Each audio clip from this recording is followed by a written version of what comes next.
وإذ نجيناكم من آل فرعون يسومونكم سوء العذاب يذبحون أبناءكم ويستحيون نساءكم وفي ذلكم بلاء من ربكم عظيم আলহামদুলিল্লাহ।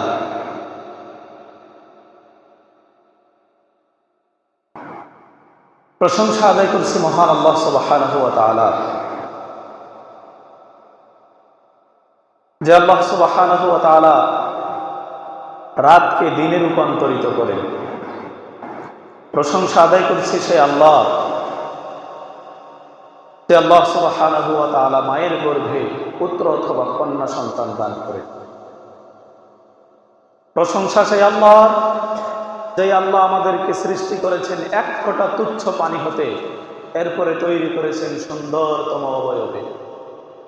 প্রশংসা আদায় করছি সেই আল্লাহ, যিনি গোটা পৃথিবীর প্রতিপালক, পালনকর্তা। প্রশংসা আদায় করছি সেই আল্লাহ, যিনি অসুস্থকে সুস্থ এবং অনাহারকে অন্ন দান করেন। সকলেই বলি আলহামদুলিল্লাহ। অসংখ্য দরুদ ও সালাম শান্তি অবতীর্ণ হোক বিশ্বনবী মুস্তাফা সাল্লাল্লাহু আলাইহি ওয়াসাল্লামের উপর, যার পর এই পৃথিবীতে আর কোনো ওহী নাজিল হবে না, যার পর এই পৃথিবীতে আর কোনো নবী রাসূল আম্বিয়া ইকরাম প্রেরণ হবে না, যিনি রাহমাতাল লিল আলামিন, ইমামুল আম্বিয়া, ইমামুল মুরসালিন। অসংখ্য দরুদ ও সালাম নাজিল হন মুহাম্মদুর রাসূলুল্লাহ সাল্লাল্লাহু আলাইহি ওয়াসাল্লামের উপর। আমরা পড়ছি আল্লাহুম্মা সাল্লি আলাইহি আল্লাহুম্মা বারিক আলাইহি। দক্ষিণ বালান্দুর জামে মসজিদের সম্মানিত মুসল্লিবৃন্দ, আমি আপনাদের সামনে পবিত্র কোরআনুল কারীম থেকে 2 নম্বর সূরা সূরাতুল বাকারা এর 49 নম্বর আয়াত তেলাওয়াত করেছি এবং 50, 51, 52 এগুলো ধারাবাহিকভাবে আমরা আলোচনা করার চেষ্টা করব ইনশাআল্লাহ।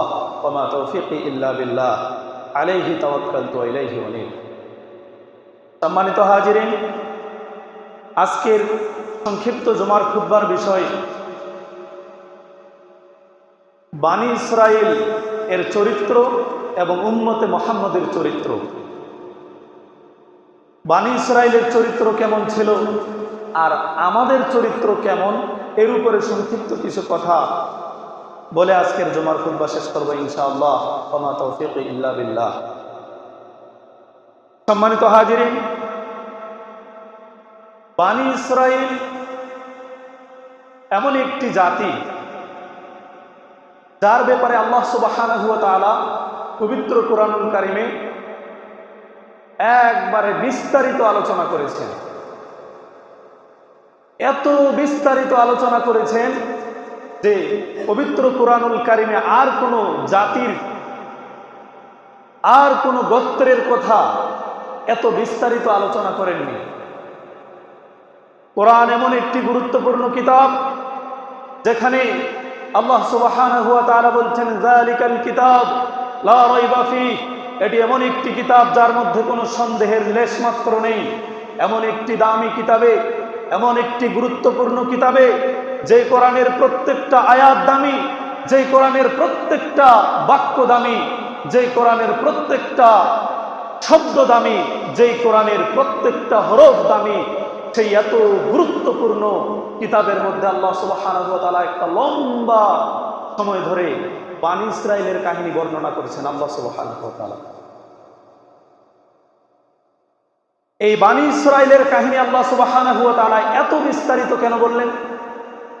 এত বিস্তারিত বর্ণনা করার পিছনের কারণ হলো যে এই উম্মতে মুহাম্মাদি একদিন সেই বানী ইসরাইলের চরিত্রে তাদের চরিত্রগুলো মিশে যাবে। তো আল্লাহ সুবহানাহু ওয়া তাআলা আমাদেরকে শিক্ষা দেওয়ার জন্য তাদের এই ঘটনাগুলো থেকে যাতে আমরা শিক্ষা নিয়ে চলতে পারি, সেই জন্য আল্লাহ সুবহানাহু ওয়া তাআলা তাদের কথাগুলোকে বিস্তারিত বর্ণনা করেছেন।